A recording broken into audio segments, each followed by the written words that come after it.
Welcome back, everybody, to Recruitment Uncensored. I'm Kate, as you all already know, and I've got a great guest on with me today. I've got Ben Browning of Resonance. Say hi to everybody, Ben.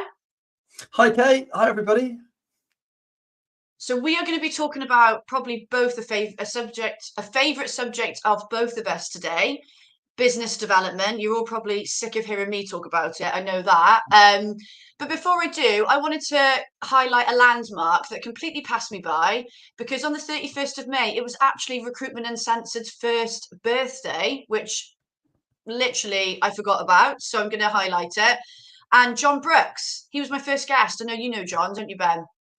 I know John. I've had the pleasure of speaking to John probably at least once a week for the last 4 years. So yeah, he's my best friend in the Lucky. industry, and he's a great guy. So Yeah, a great first he's guest. great. So he was a great first guest. So yeah, first birthday, been and gone, and I completely missed it. So let's get cracking with today. So we are going to be talking about how to grow in confidence and gain, keyword here, consistent results with your business development. So I'm going to just go straight into the first question because I know you've got loads of value to share with this. So why should recruiters stop focusing on vacancies? Yeah, so when it comes to creating systematic, scalable BD systems that every recruiter can kind of capitalize on and do well with, it really comes down to, for me, a large part of what I see my clients do well with is really taking a thinking shift, where they stop seeing the vacancy as the goal of client acquisition. And instead, they kind of shift to a mindset where they're thinking about bringing on clients who are, we got some feedback there, or It's crackling a little bit on your end, but I can't. Don't worry, I can't hear any feedback as such. It might just be on your side, but we can hear you really clearly. Cool, excellent, good. Yeah, so focusing on vacancies tends to get in the way because what recruiters are looking to do is pick up opportunities and talking to their clients about current hiring or current vacancies, current opportunities. But what we see really effective is when they switch their focus to thinking about client acquisition, thinking about winning relationships, thinking about building engagement with clients over a period of time, and instead of selling their ability just to fill a role, is really shifting to showing how they can help a business transform the way they hire. Because ultimately, when you speak to a hiring manager, 9 out of 10 hiring managers are going to say their people are their biggest assets. And yet when you ask them whether their approach to hiring, their strategy for hiring kind of reflects that, often they'll say, no, actually the way we hire is a bit of a frustration. It hasn't evolved as much as it should. It tends to be a bit of a challenge. Yeah, and I think hiring managers are so sick anyway of that vacancy approach. They get so many people ringing them with that. And I know Mike Ames talks about this a lot about basically it's shifting from a tactical approach to strategic. And I was speaking about this at the team conference, the relation, like you picked up on then, the relationship side of it, like going out to clients that you want to partner with. I think that's just been so lost sometimes, isn't it? It's just like, oh, I need to chase these live jobs, fill a vacancy, but there's so much more to it, isn't there, when it comes to BD? Yeah, and look, I think also the problem that we have around the language of like relationship-driven approaches is that often a recruiter, a recruiter who says they're relationship focused is really just desperate to be liked, right? They're just out there trying to get people to kind of listen to them or have conversations with them. It sort of becomes a little bit of a crappy kind of popularity contest. And what relationship should mean, what a relationship should be about is you creating value for your clients over a period of time. It's not really actually the relationship that matters. It's the transformation that you take them through. The way I see it is every recruiter is transactional unless they're truly transformational. And being transformational means that you leave your client at the end of interacting with you better than they were when they started. Now, one of the kind of formative experiences for me was being an internal recruiter and working in big companies like EY and others. And the recruiters who really kind of squeezed their way onto our PSL, the recruiters who got their kind of way into working with us, weren't the ones who could fill the vacancies or promise to fill vacancies, but they were the ones who over a period of time, whether that be 6 months, a year, or multiple years, were able to evolve the way we thought about hiring, really shift the process, really kind of help us with the frustrations and the bottlenecks that we were experiencing. And so these days, my message to recruiters is always kind of the same, in that you're always being transactional unless you're focused on how the client is going to, or how the recruitment process is going to perform over a period of time. And that opens up so many opportunities in the way you sell and the kinds of commitment you can seal from them too. Yeah. And I think it's like it's providing value and solutions, isn't it? People outsource in general, not just recruitment, because they've got a problem that they need support with, they can't solve it, and they want guidance with it. And are not enough consultants actually consult. 100%. They do, But and I think some of that is having the confidence to do it, but that's what we're here for, to give the that. key though is, Kate, as well, having the platform to do it, right? Because so many most of the recruiters I talk to have got good advice, good experiences, good expertise. Certainly the kind of leaders in the top, but most of my work is directed at directors, top billers, high performers. I very rarely work with rookies these days. And so therefore those consultants are bringing lots of experience, but they're frustrated. They feel so challenged by the fact that their clients only see them as transaction, or they feel so frustrated by the fact that they can't really create that platform for a more consultative conversation. And that all starts with the way that we sell. When we go into business development, we shouldn't be thinking about how do I get my client's business, or how do I get my client to work with me. What we should first be thinking about is, how do I get my client to see me as an expert? How do I get my client to see me as the single best salesperson they've ever encountered, and the single most valuable consultant they can bring into their organization across any of the decisions that they're looking to make, let alone recruitment?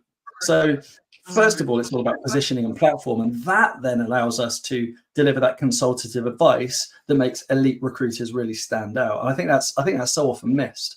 We're going for the business rather than the perception. Yeah. And yeah, I totally agree with you on that different approach. I do think, I suppose people can define building relationships in a different way.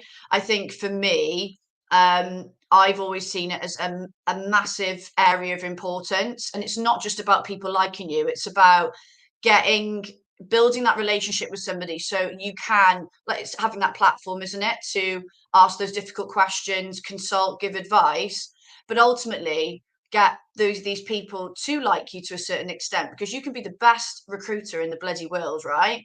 But if no one fucking likes you, then you can have a bit of a hard job. So yeah, but I think it's not just about that. I know what you mean. It's not just, oh, I just want to have some nice chats and get people to like me. It's like, but what are you actually doing, like in these conversations, in these meetings as well?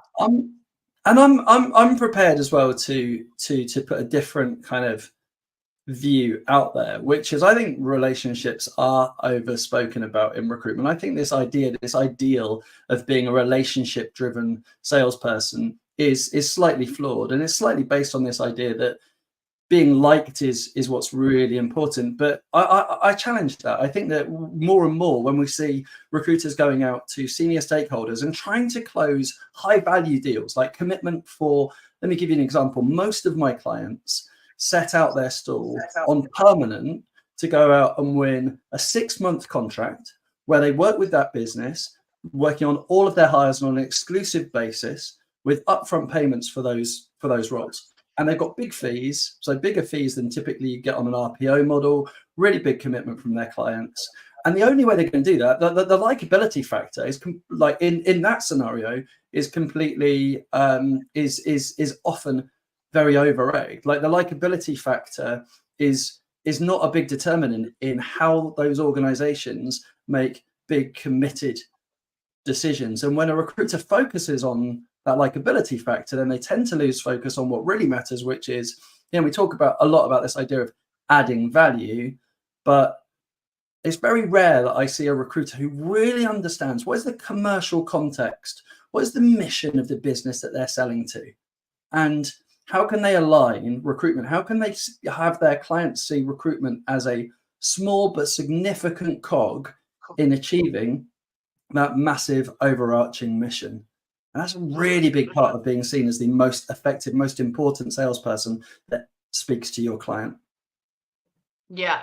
Yeah, I think it's coupled with you can't completely ignore it. Again, it's we've all got this is why it's so beneficial to have so many industry experts in your network, because we've all got different thoughts, beliefs, opinions around things, and it's horses for courses a lot as well, isn't it? And Andrew McDonald has just brought up something as well. So I feel that in order to come across as a consultative or expert, you need to have confidence in your abilities. And yeah, that, if you're going into like high level meetings like you've just described, right?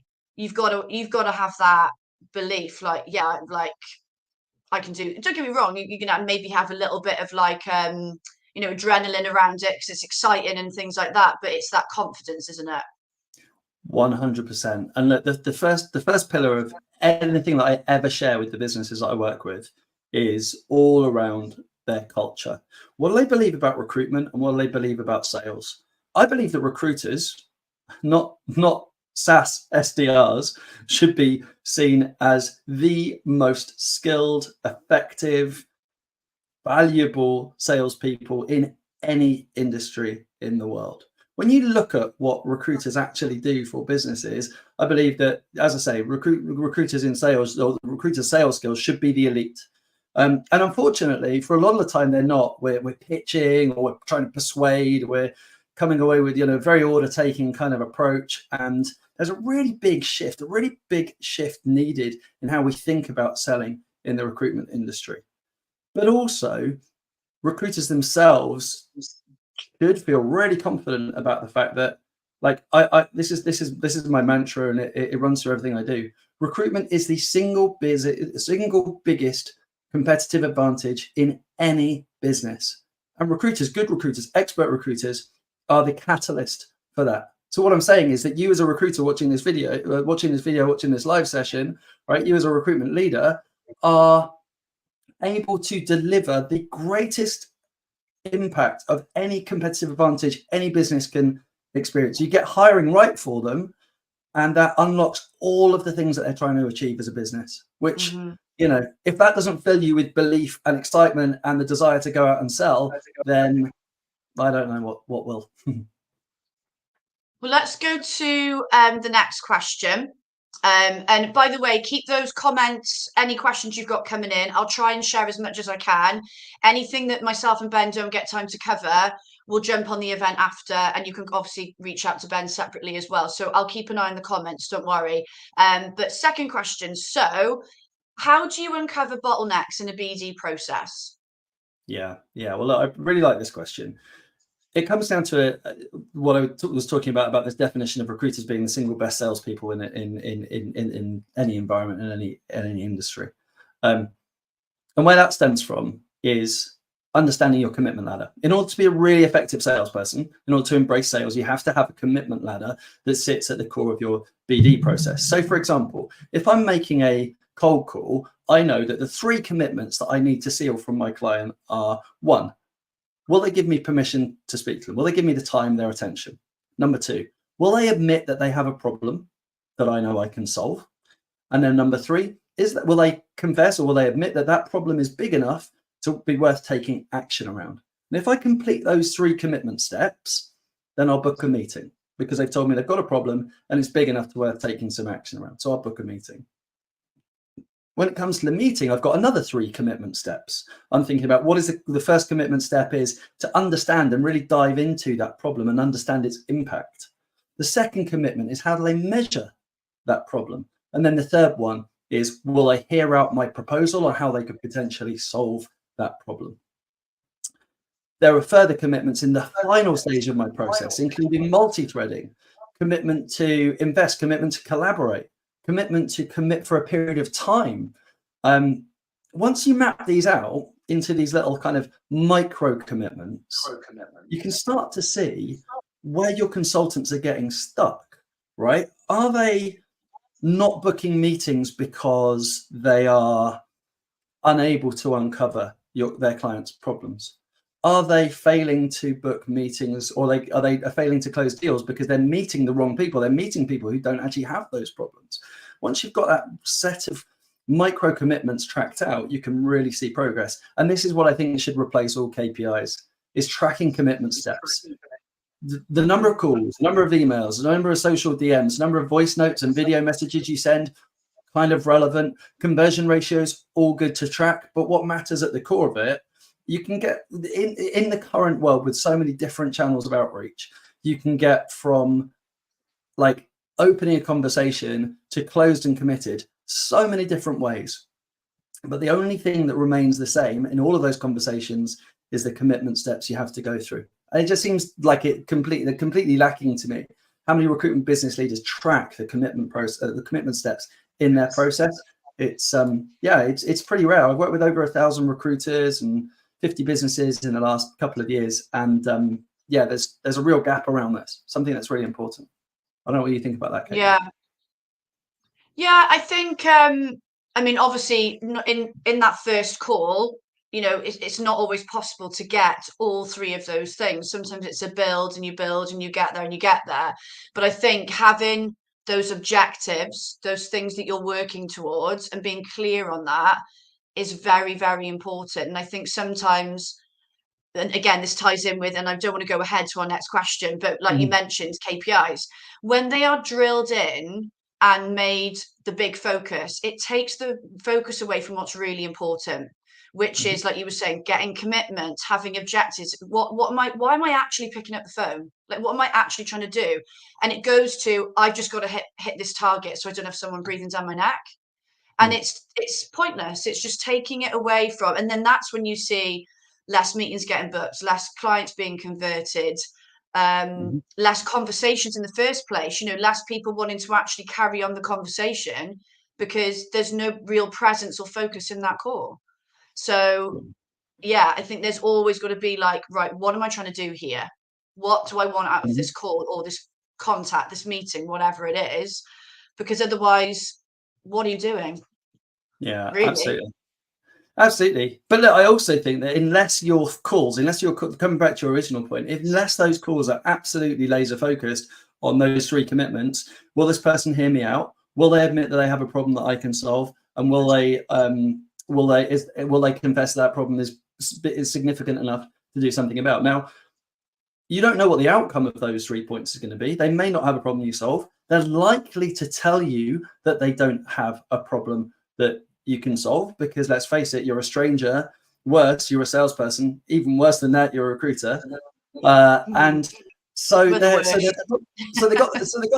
their guard up. They don't want to. They're not going to give this to us easily. But if we structure the call in the right way, if we structure our approach in the right way, we absolutely should be focused on getting that person to tell us whether or not they have a problem in the first call, in every call. If we're not doing that, it's not a sales dialogue. If we're not progressing those commitments in every action, then it's not a sales dialogue. Now, the outcome of that kind of test, of that commitment test, could be that they say, no, I'm not prepared to open up to you, or I don't have the problem. But every cold call, the purpose of every warm or cold call, every conversation with your client at that prospecting stage must be to ascertain whether they have a problem that you solve and whether that problem is worth meeting you to discuss further. Me, if it's not doing those two things or trying to do those things, then there is no progress. That is, we've got to be laser focused on those elements. Yeah.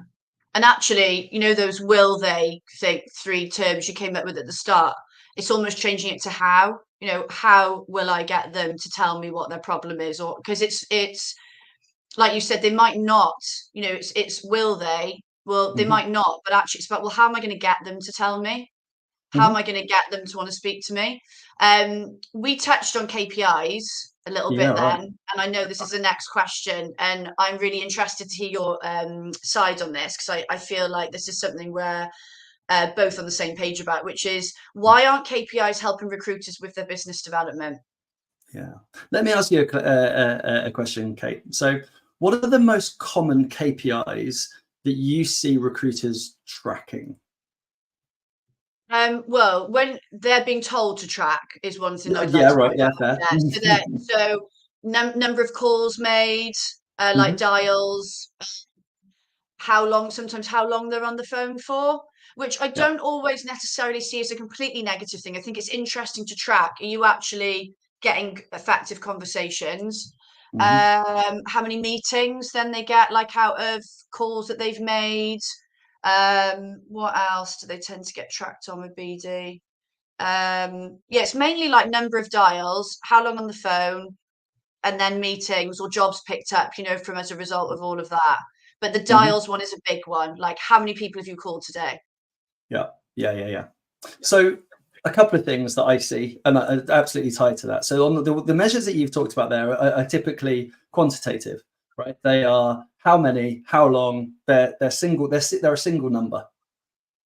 We've on the other side of things, we've got numbers like how many CVs have you sent out? How many first interviews have you arranged? Those sorts of things. Now, that first category of qualitative data is okay. It's kind of somewhat instructional, but we need to be focused on ratios. We need to be focused on conversion ratios. So how effective is this particular activity? How quickly does it deliver the result that I'm looking for? So email reply rates hover somewhere between 2 and 5%. If you're doing pretty well, you can get them up towards 10 and 20. But as soon as you start scaling, as soon as you start sending like anything around 50 to 100 emails a day, you start reaching a point where getting anything over 2 to 5% reply rate is tricky, unless your offer is absolutely dialed in, which we're not going to talk about today, but it's a crucial piece. Phone is obviously much higher traction, but I see so many recruiters wasting those opportunities on the phone, chatting, talking small talk, getting coffee meetings set up that have no real kind of value in the sales conversation. So what we need to be looking at is ratios, conversion ratios from first touch to meetings, from meetings to proposals, from proposals to multi-threaded stakeholder agreements, and then through to final negotiation rounds and closing client acquisition. We need to have that throughput. Without that throughput, we can't actually calculate how those activities impact revenue. So we use a route to revenue tracker here, which starts with what is the consultant or what is the business's target revenue from new business, and then all the steps backwards to work out exactly what their daily diet of activity needs to be. And a recruiter can then see if I do X number of calls and my conversion ratio is strong enough, this is the money I will make. The other type of measures, though, that we see, the ones around like CV sends and interviews arranged and that kind of stuff, they're just fulfillment ratios. They're just numbers about delivery and about they will talk to and will speak directly to how much money you make, or they may correlate how much money you make, but they aren't sales metrics, right? They aren't sales indicators. In the way that you want to generate consistent and confident consultants, they track the wrong kinds of things. So the KPIs that I always encourage people to look at are, what are your conversion ratios from each stage, from call to meeting, from meeting to proposal, from proposal to multi-threaded, and from multi-threaded to negotiated and closed. Unless you have that data, it's really difficult for an individual consultant to get confident and consistent in their results. Yeah, and actually, we just had a comment from Matt who would like to know what the fuck is a multi-threaded stakeholder agreement. Good question though, because there's different. There's some experienced consultants watching, directors, but there's also people that are newer in recruitment. Even some people further in their career might not know. So, do you want to just quickly outline what that means? Sure. So multi-threaded means, have you proactively brought in all the stakeholders who are going to be making decisions on whether they use you or not? Now, if you're a transactional recruiter, right, if you're focused on picking up vacancies, you probably often, and this certainly was true for me early in my career, I wanted one stakeholder to give me a shot on a vacancy, and then I'd try and push it through. And to be honest, I'd be kind of hiding from HR as much as possible, hiding from other stakeholders, because I didn't want anybody to derail the deal.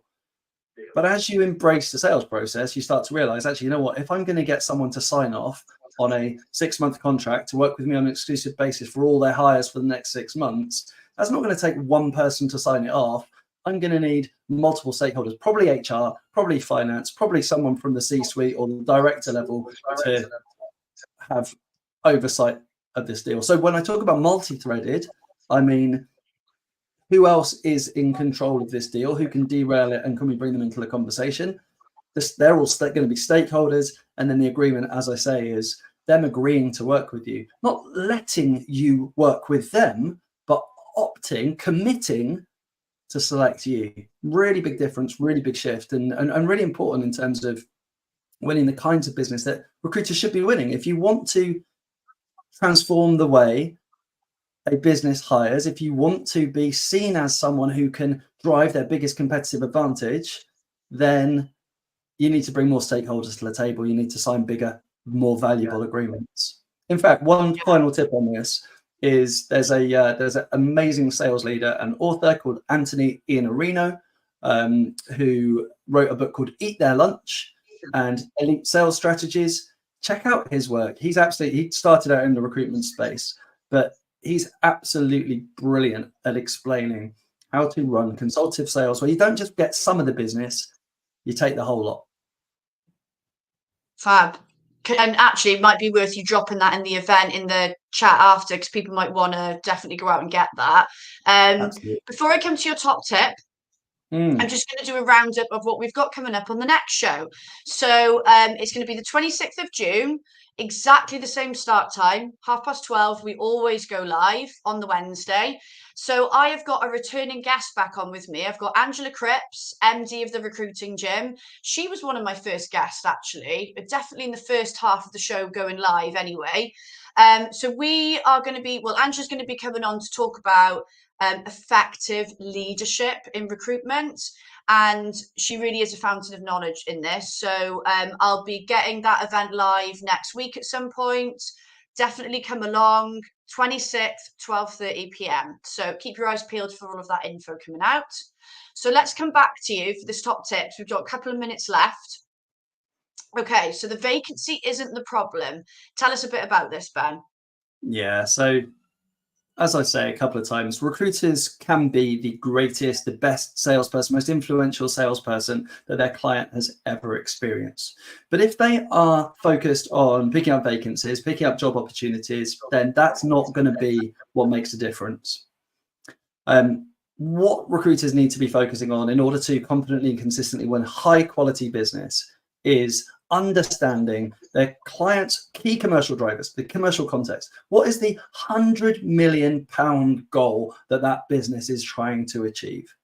And how can they ally recruitment as a driver for achieving that goal? So it could be that the business is trying to increase market share, but the reason that they're not able to increase market share is every time they come to hire, their hiring managers are tied up for 10 to 20 hours meeting irrelevant candidates. And that 10 to 20 hours, if you put that back into the business for every hire, would drive that organization towards growing market share by putting that hiring manager's time back where it should be.